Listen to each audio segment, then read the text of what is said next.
Hello students, today's poem is The Voice of Rain by Walt Whitman। इस poem में कवि जो है बारिश को देख करके उससे पूछता है कि तुम कौन हो और कहाँ से आई हो। तो वो बारिश की बूंदों का गिरती बूंदों की जो आवाज़ है उसका ट्रांसलेशन करके अपने शब्दों में व्यक्त करता है। यही इस पोएम में बताया गया है कि बारिश क्या है, अपने बारे में क्या बताती है, क्या कहती है, कैसे करती है। देखिए, पोइट जब बारिश होती है तो बारिश से पूछता है कि and who are you, said I to the self falling shower, which strange to tell gave me an answer as here translated. I am the poem of earth, said the voice of the rain.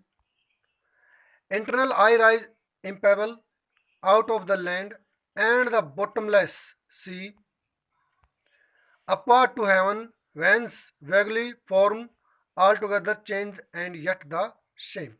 देखिए voice क्या कहती है, and who are you said I to the soft falling showers. कवि ने जो बिल्कुल ही कोमलतापूर्वक जो बूंदे गिर रही हैं उनको देखकर कवि ने कहा कि हु आर यू, तुम कौन हो। किसको देखकर कहा? आई सेड, मैंने पूछा, कहा कि जो कोमलतापूर्वक जो बूंदे आसमान से गिर रही उनको देखकर कहा, which strange to tell gave me an answer as translated. उन्होंने, जब मैंने पूछा तो उन्होंने अजनबी तरीके से, कवि ने जब पूछा तुम कौन हो तो वह उनको देखकर चकित हो गया और उसने उनको देखकर उत्तर दिया जो कवि ने यहाँ पर ट्रांसलेट, जिसका रूपांतरण किया है, I am the poem of earth, said the voice of the rain. बारिश की आवाज ने कहा कि मैं धरती की कविता हूँ, मैं धरती की कविता हूँ, धरती की आवाज हूँ। Eternal as I rise impalpable out of the land and the bottomless sea. कहा कि इम्पेबल, मैं वो हूँ जिसको छू, मैं जब पैदा होती हूँ तो मुझे कोई छू नहीं सकता। कहाँ पर?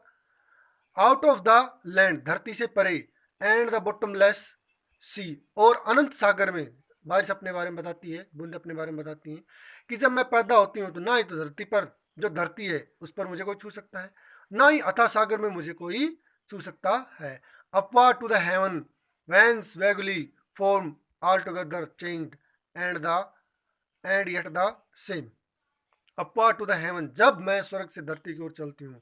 वैंस, जहाँ से मैं चलती हूँ, अब धरती पर स्वर्ग में, धरती पर जहाँ से बूंदे बनकर चलती हैं। वैगली फॉर्म, जहाँ पर ये अनिश्चित अस्पष्ट रूप में होती हैं।